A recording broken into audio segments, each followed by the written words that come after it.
Заасан мань уу. Өнөөдөр би та бүхэнд он сурахын тулд таны амьдралд хэрэг болдог тийм амьдралын хэв маягуудыг өөрийнхөө туршлага дээр үндэслэн хуваалцъя гэж бодлоо. Тэгээд амьдралын хэв маяг гэдэг жоохон тодтогоод хэлэхэд бол миний хувьд бол би та бүхэнд өнөөдөр яаж даалгавар хийх үү, те яаж тэр бодлогыг бодох уу, яаж юмыг унших уу, яаж онц сурах уу гэдгээс илүү онц сурахад чинь тусалж дэмжиж өгөх тэдгээр амьдралын хэв маягуудыг хуваалцах гэж шүү. Түүнээс бол яг яаж онц сурах биш, онц сурахын тулд эхлээд яг амьдралын хэв маягуудыг айгуу тийм эргээр те зөв чиг хандлагатай өөрчилж чадах юм бол аяандаа ингээд сурах чинь ингээд өөрөө сайжраад эхэлдэг. Тийм учраас би та бүхэнд тэдгээр амьдралын хэв маягуудыг хуваалцъя гэж бодлоо. За тэгээ мэдээж ангид үнэхээр онц сурдаг бүр гоц ухаантай юм уу гэмээр тийм мундаг хүүхдүүд байдаг. Би бол өөрийгөө тэдгээр хүүхдүүдийн нэг гэж хэлэхгүй, тийм ч байгаагүй. Гэхдээ би бол үнэхээр хичээдэг байсан. Тэгээд намайг яг 10 жилээс эхлүүлээл аавч хоёр манайд надад дүнгээс өөр дүн авах боломж олгож байгаагүй. Тийм учраас би бол би авна гэсэн ойлголт надад үнэхээр байдгүйс учраас би өөрийнхөө зүгээс маш их хүчин чармайл гаргадаг байсан л та. Тэгээд тэр явцсандаа би яг өөрийнхөө сурах арга барилыг өөртөө тохируулаад айгүй тийм ухаантай зөв арга барилуудыг өөртөө тогтоож шившиж чадсан гэж боддог. Түүнээс бол би тийм амар онц гоц ухаантайтай тийм онц дүн авдаг биш.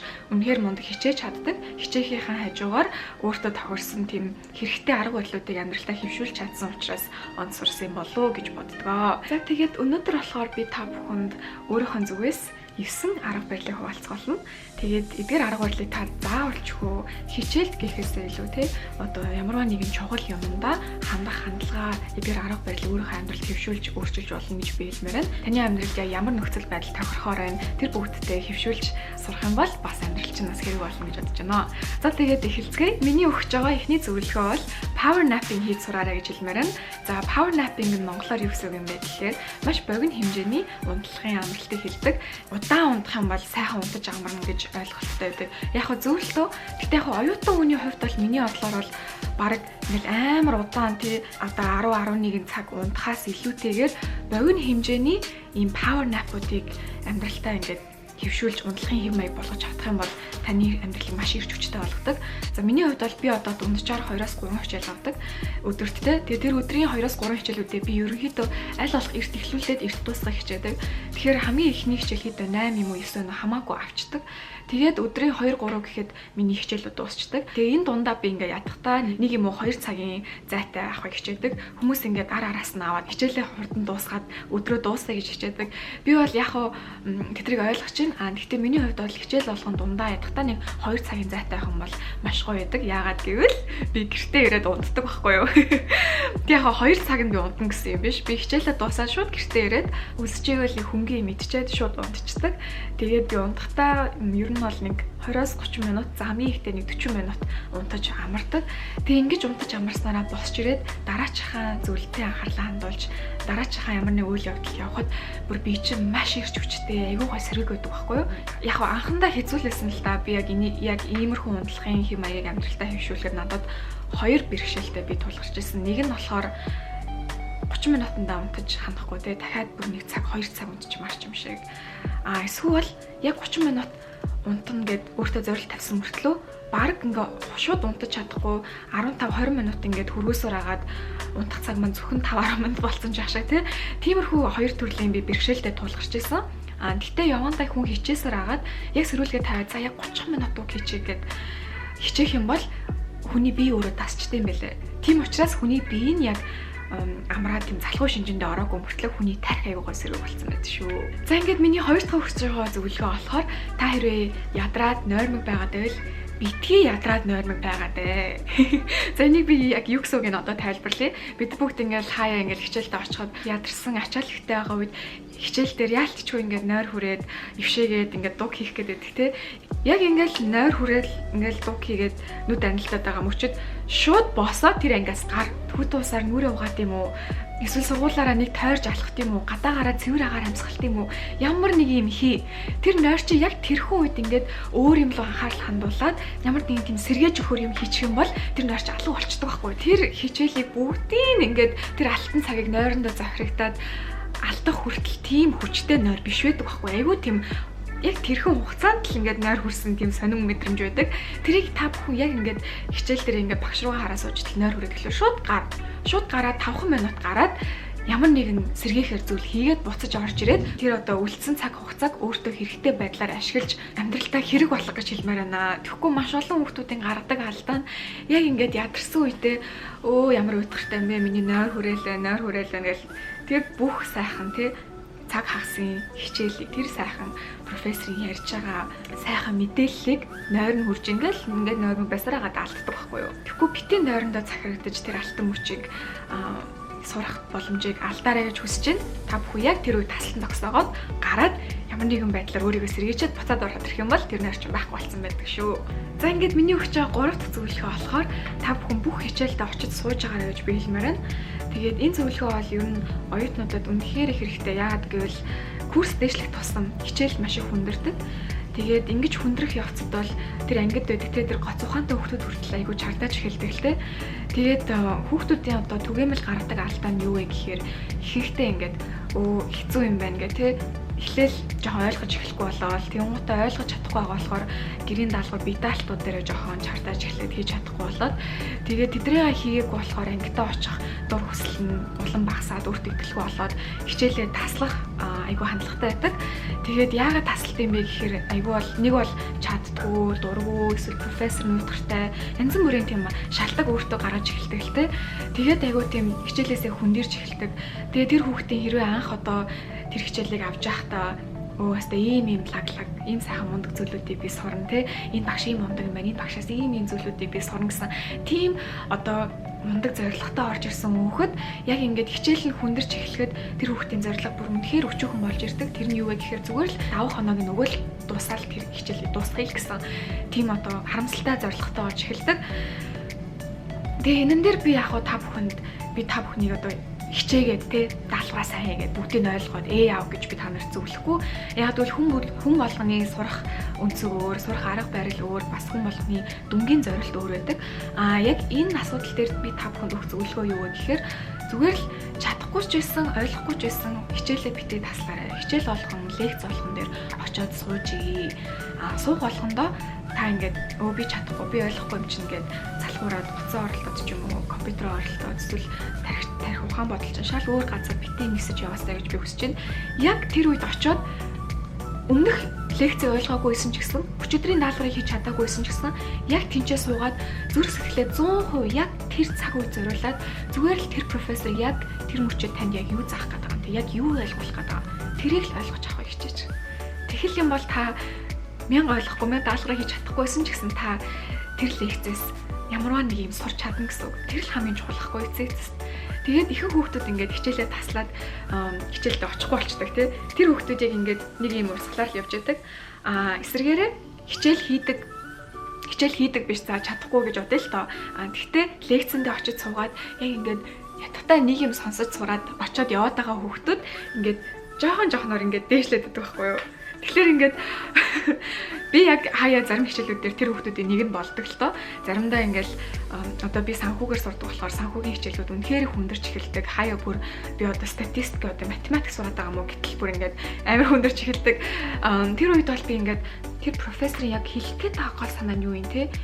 Тэгээ энэ дээр одоо би ингээд яг ингээд за яг тэр нэг томьёогийн сурч чаддгүй маа гэхэд тэр ард нь яваад байгаа тэр гол одоо нарийн ухаан нь яг өөр юм дээр яаж бууж болохоор тийм байдлаар би өөрийгөө хэрэгцүүлж бодоод тэр багшийн хэлж байгаа ямыг өөр амьдралтаа хэрэг болгох ямар нэгэн байдлаар өөртөө шингээгээд явдаг. Тэгснээрээ бас ирээдүйд тэр хичээлийн одоо томьёогийн цэжилж чадаагүй ч гэсэн өөр арга барилаар маш олон амьдралд хэрэгтэй шийдвэрүүд гаргаж чаддаг.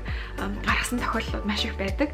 Тийм учраас хичээлээ битгий таслаарай, чадахгүй ч гэсэн очиж сууж байгаарай гэж би та бүхэн зөвлөмөр байна. За миний дөрөв дэх өгж байгаа зөвлөгөө болохоор та бүхэн хичээл орж байгаа багш юм уу профессорыгаа тий хизээж битгий яг та нарт ингээл хичээл заах гэж л ирсэн гэдэг багш гэдэг мессежээр нь харж байгаарай гэж би хүсэж байна. Битгий тэгж харчээ. Тэр хүнийг яг хүн гэдэг утгаар нь хар. Багш нар ч одоо биднэрт ингээ хичээл заахын тулд маш их бэлтгэл ажил ордог. Тэр хүний зүгээс хичээлийнхэн контентийг бэлдэнэ.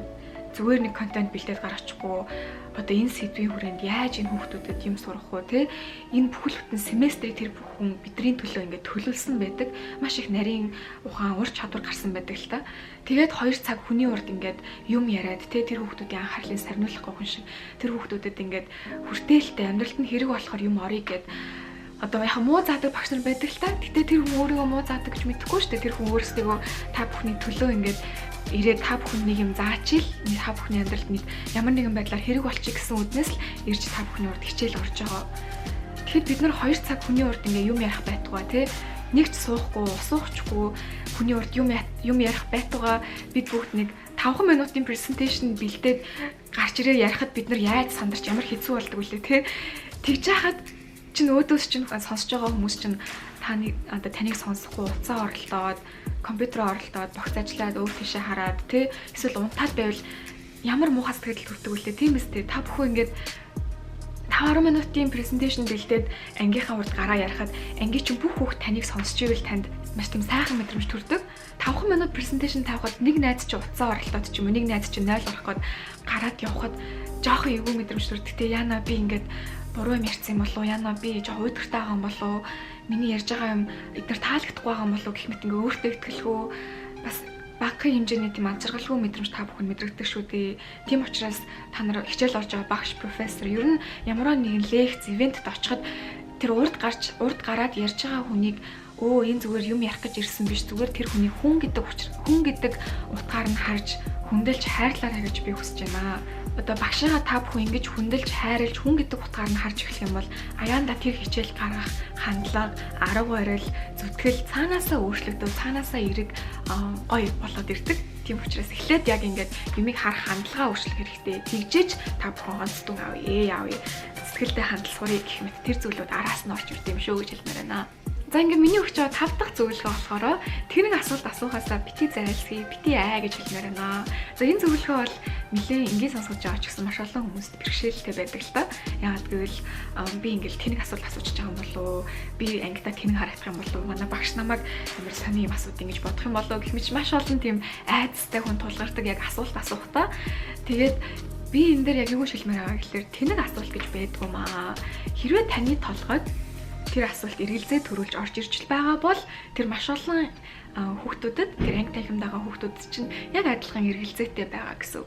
Тийм учраас санаа зовлтгүй гараа өргөөд тэнэг гэж бодсож хамаагүй асууж байгаарай. Яагаад гэвэл тэр профессор хизээч таныг өөний ямар муухай юм бэ? Энэ одоо ийм юм мэдэхгүй байхдаа яад ингэж асуухгүй. Тэр зааж байгаа юм ямар ч хүнд нарийн тэг комплекс байсан ч гэсэн та бүхэнд яг анхан шатны мэдлгүүдийг олгох яг тийм зорилготой байдаг учраас та бүхэн хизээч тэгж харддаг юм шүү. Ангидаа ингээ гараа өргөөд асуулт асуугаад оролцсноороо багш профессортойгоо бас айгүй тийм нарийн нандин харилцаагаа бат бөх болгодог гэж хэлмээр байна. Тэгээ угаасаа профессорууд чинь ингээд хичээлд оролцдог хүүхдүүдэд маш дуртай байдаг. Тэр нь заавал ингээд гараа өрөх болгондоо ухаантай юм хэлдэг хүүхдийг би хэлэхгүй. Эсвэргээрээ сониуч зантай тий юмыг ингээ эргцүүлэн боддог, асуулт асуухаас айдгүй тийм хүүхдүүдэд багш нар илүү дуртай байд юм шүү. Тийм учраас та хизээч битээ асуулт асуухаас зайлсхийж байгаараа хэлмээр байна. Тэр дундаа хизээч битээ тэнэг асуулт юм болов уу гэж бодож байгаарай. За миний өгч байгаа 6 дахь зөвлөгөө нь болохоор өөрийн гэсэн тийм хичээл хийдэг найзтай болмоор гэж хэлмээр байна. Хичээл болгон дээр. Би энийг бол одоо англиар study buddy гэдэг л те. За тэгээд ингээд study buddyтай олчих юм бол маш олон төрлийн давуу талтай. Би биний байхгүй үед нь мэдээлэл нөхөж өгөө те мэдээлэл солилцох гэх мэт. Дараа нь бол одоо ингээд жоохон тийм эргэлзээ төрүүлсэн тиймэрхүү асуудлуудаа яг тэр хичээл дээр тулгарсан тиймэрхүү асуудлуудаа тэр найзтайгаа ярилцаж ойлголцож зөвшөлдөх тиймэрхүү бас ресурстай болдог. Тийм учраас та бүхэн яг ингээд хичээл болгон дээр яг өөрт тохирсон те нэг хүүхдэд танилцаад авал хэрэгтэй байдэн шүү гэж хэлмээр байна. 7 дахь зөвлөгөө нь болохоор та ганцхан хичээл ажил гэдэг те өдөр тутмын тиймэрхүү зүйлүүдээс санаа зовхоос гадна одоо дэлхийд даяар болж байгаа макро эдийн засгийн мэдээлэлтэй ойрхон сонор сэрэмжтэй явж байгаарай гэж хэлмээр байна. Яагаад гэвэл одоо их сургууль ялангуяа ихэнх хичээлүүд зөвхөн тэр хичээлдээ ингээд фокуслахаас гадна бас нэлээд тийм олныг хамарсан те холыг харсан маш олон орны харилцаа буюу эдийн засгийг ингээд ярьж эхэлдэг л те одоо тэр хичээлдээ уялдуулаад тэр үед та ингээд заавалчгүй ингээд би тэр хичээлийн тэр томьёо тэр үгийг сэжлэх ёстой тэр эсэйг нь уншаа тэр номыг л уншаад тэрийг л ойлгох ёстой гэхгүйгээр бас хаяа ингээд өглөө босоод те мэдээ уншдаг автобусанд явж байхдаа таксинд явж байхдаа мэдээ уншдаг ер нь өнөөдрийн эдийн засагт ямар чухал үйл явдлууд болж ийн тэрийг хүмүүс юу гэж хандаж ямар мэдээллийн ресурсууд яаж тэрийг хүлээж авч ийн гэх мэтчлэн тиймэрхүү байдлаар өөрийгөө ингээд дэлхийн одоо болж буй үйл явдлуудтай ойрхон байлгах юм бол хичээлд чинь маш эргээр нөлөө үзүүлдэг. Би нэг санхүүгийн хичээл дээр жоохон жишээ аваад хэлчихье. За одоо би бол хөрөнгө оруулалтын хөрөнгө оруулалтын сан буюу venture capital-ийн яг finance гэдэг хичээл авч байгаа. Тэгэнгუთ одоо venture capital-ийн finance гэдэг юмгууд бид нар ерөнхийдөө бол одоо хөрөнгө оруулалтын санхүүг айгу бодож эхэлтэлтэй нэлээх бодлого боддог, кейс үзэл те ямар нэгэн нөхцөл байдлыг сонирхоод тэгээд тэрэн дээр улбалсан тийм бодлогод боддог байгаа. Тэгэнгуთ би заавалчгүй тэрийг ингээл зөвхөн бодлого гэж харахгүйгээр өнөөдрийн одоо хөрөнгө оруулалтын зах зээл дээр юу болж байна? Аль компани аль-алийг хөрөнгө оруулсан байна те? Ямар зах зээл рүү илүү хөрөнгө оруулж байгаа хэмэчлэн өдөр тутмын тийм хөөрхөн мэдээлэлүүд уншчихаар ангид хэрвээ ямар нэгэн байдлаар бид нар ингээд макро эдийн засаг ч юм уу одоо тэр одоо нөхцөл байдал буюу кейсийг уншихад тийм сэдв орж ирэх юм бол бид тэрийг зөвхөн хичээл гэлтгүү одоо бүр цаашаа илүү нарийн дитейлтэй те илүү ингээд олныг хамарч холыг харсан тийм зүйлийг ингээд тунгаан бодож тэр хичээлээс би илүү өөртөө шингээж сурч чадах тийм боломжтой болдгоо. Тэгээ тэрнээс гадна энэхүү арга барил нь болохоор та ингээд ганц өөрийгөө ингээд сайжруулад улам боловсруулад байгаа биш. Эргэн тойрныхоо ангийн нөхдөд ч гэсэн маш хэрэгтэй мэдээлэл хуваалцж байдаг. За би бол яг яаж мэдээлэлтэй ойрхон байдаг вэ гэхээр би LinkedIn-ыг маш түлхүү ашигладаг. Тэгээд LinkedIn дээр та хэрвээ аккаунт нэх юм бол яг home page-ний одоо баруун дээд булсанд what's hot right now гэсэн тийм tab байдаг. Тэгээ what's hot right now гэдэг нь болохоор өнөөгийн зах зээл одоо юу айгуу тийм чухал мэдээ байна те. Өнөөдөр маш чухал зүйлүүд юу яригдж байна гэдэг тийм мэдээллийг цацдаг. Тэгээд ганц одоо тэр мэдээллийг хэлээд зогсолгүй эдгээр зах зээл өөрсдийн гэсэн байр суурьтай хүмүүс ямар хандлагатай байна те. Тэд нар ингээ өөрсдөө сэтгэл үлдээсэн байдаг.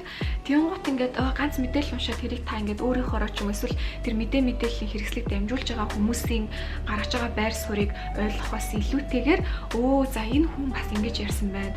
Тэнгуут доор нь энэ хүн үнгээд хэлсэн байна гэд янз бүрийн олон төрлийн үзэл бодлыг нэгтэлж унших боломж болцоог та бүхэнд олгодог байгаа. Тийм учраас та хэрвээ LinkedIn аккаунттай бол яг тэр өглөө болгон what's hot right now гэдгийг яг 10-15 минут өглөөний хоол идэж байхдаа ч юм уу кофегаа ууж байхдаа автобусанд явж байхдаа уншиж чаддаг байгаараа гэж хэлмээр байна. Нэг тийм уншихад хэцүү юм байдгүй, нэг ном уншиж байгаа шиг тийм хэцүү биш. Тэгээ хэрвээ та ингээд нэг төрлийн мэдээд ингээд сонирхолтой бол яг нэг төрлийн зах зээл ч юм уу ямар нэгэн зүйлийг илүү түлхүү сонирхож байгаа бол тэр мэдээг ингээд 6 сар юм уу тэгээ жилийн турш хамт дагаад яг тэр мэдээтэйгээ хамт хувьсаж өөрчлөгдөх юм бол бас нэг чигийн мэдээг дагсан хүмүүс илэрхүү яг зах зээл тэр мэдээллийг илүү томоор нь харж чаддаг, тэр зах зээлийг маш сайн ойлгож чадах тийм ур чадварыг танд хэвшүүлж өгдөг байгаа юм шүү. За ингээд миний өгч байгаа 8 дахь зөвлөгөө болохоор маш энгийн хичээл хийж байгаа эргэн тойрноо үргэлж сольж байгаарай гэж зөвлөмөр байна. Бити зөвхөн нэгэн газар хичээл хийдэг байгаарай. Зарим хүмүүс зөвхөн гэртээ л хичээл хийж чаддаг, зарим нь бол зөвхөн номын санал очдог гэх мэт ингээд өөрийнхөө сэтгэл зүй болон бие физиолог тэр тархины ингээд сэтгэн бодох чадрыг зөвхөн ингээд нэг объектэнд ингээд хязгаарлаад байдаг. Тэгэхгүй ингээд 4-5 газар хичээл хийж чаддаг. Тэрийг байн 7 хоног болгон сольдог байгаа гэж хэлмээр байна. Миний хувьд бол би хичээлээ гэртээ хаяадаг. Гэхдээ гэрээс гадуур би сургууль дээр бол бараг 4-5 газар. За сургуулиас гадна яг Бостон хотноо бол би яг очиж хичээл хийх туфтаа 2-3 газар байдаг. Тэгээд би нэг 7 хоног болгоо ингээд сүүлчлээ. За энэ 7 хоног бараг 4-5 газар би хичээл хийсэн баг тий. Ингээд нэг нь номын сан, нэг нь гэр, нэг нь кафе гэх мэтлэн ингээд үргэлж ингээд орчин тойрноо сэлбэж сольж байгаарай. Тэгэх юм бол таны сэтгэл зүй, бие физиологч үргэлж сэргэг байдал чинь таныг илүү тийм сонирч байх чинь тусалт юм шүү гэж хэлмээр байна. За ингээд миний өгч байгаа хамгийн сүүлийн буюу 9 дахь зөвлөгөө нь болохоор орондоо орохоос өмнө сэрүүлгээ тавьж хөвшөөрэй гэж хэлмээр байна. За энийг аягүй жоохон гайхаж байгаа. Орондоо орохоос өмнө сэрүүлгээ тавина гэх тий. Тэгээд таашин хизээ тавих ингээд. Гэхдээ энэ ингээд хүмүүс яг ингэдэг байхгүй юу? Орондоо ороод яг ингээд хүнчлөө хучаа тий дэрэн дээрээ тавьсан бахта яг за маргааш би хэт сэрүүлгээ тавьдаг. Энэ зуршил бол жоохон буруу юм шиг санагдсан. Би яг анх ингэж тавьдаг байсан байхгүй юу? Тэгээд би ингээ өөрийгөө жоохон ингээд анализыг өөрийнхөө ингээд амьдралын хэв маяг ингээ жоохон хараад тий ойлгоод ирсэн чинь би ингээ орондоо ороод сэрүүлгээ тавих гэж жагаад утсаа оролдож эхэлдэг байгаа байхгүй юу? Тэгээд сэрүүлгээ тавих гэж жагаад яг ингээд сошиал медиа ороод ч юм уу тий ингээд шал өөр дэмжлэгийн юм ингээд үзээ явцдаг. Яг анх утсаа орлсон шалтгаанаа сэрүүлгээ тавих гэсэн тийм шалтгаан байгаа байхгүй юу. Тэгэхээр та бүхэн яг миний энэ алдаан дээр суралцаад энийг бас эргээр өөрчилж чадах юм бол унтлагын цаг чинь илүү тийм эрүүл амьдралт чинь айгүй тийм эрэг болно гэж найдаж байна. Тэгэхээр миний өгч байгаа зөвлөгөө юу вэ гэхээр бүр орондоо орох болоо үгүй хичээлээ хийгээ сууж хата ч юм уу усанд орох гээд бэлэн болж явах ч юм уу яг ингээ зүгээр л одоо зогсоод ингээ уцаа орлож явах та за би маргааш хэдээс усуулаа 8 хичээлтэй юм чинь 6:30 гээд босоо ч юм уу тэгээ яг сэрүүлгээ тавиад сэрүүлгээ тавьчих юм бол та яг орондоо орохдоо за баг уцаа нэх оролдохгүй дээ баг ингээд амар ядарсан үед бол сэрүүлэг тавьсан гэж шууд ингээд унтчих гад байдаг.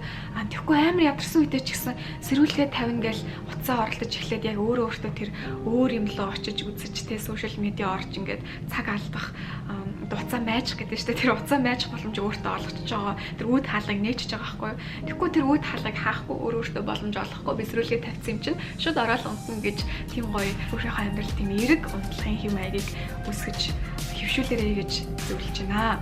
За ингээд миний өгсөн эдгээр зөвлөгөөнүүд нь та бүхэн таалагдсан байх гэж найдаж байна. Эдгээр зөвлөгөөнүүд нь бол ерөөсөө ингээд таныг яаж онцлж, яаж авах уу гэхээс илүүтэйгээр тэр таны хүссэн зорилгот чинь одоо сэтгэл санаа нийцсэн тэр дүнгэж авахын тулд амьдралыг чинь дэмжиж өгөх хэм маягууд байла. Тэгээд та бүхэн таалагдсан багш найж байна. Эдгээр зөвлөгөөнийг та заавал ингээд хичээл гэж зориулдаггүй бас ингээд өөрийнхөө амьдралд хөвшүүлээд маш олон зүйлүүдэд ингээд бас дадал болгож болохоор зөвлөгөөнүүд байгаа. Тэгээд таалагдсан бол share хийгээд олонд түгээгээрэй гэж хүсэж байна. Одоо тэгээд дараагийн хамтлагтаа уулзлаа. Түр баярлалаа.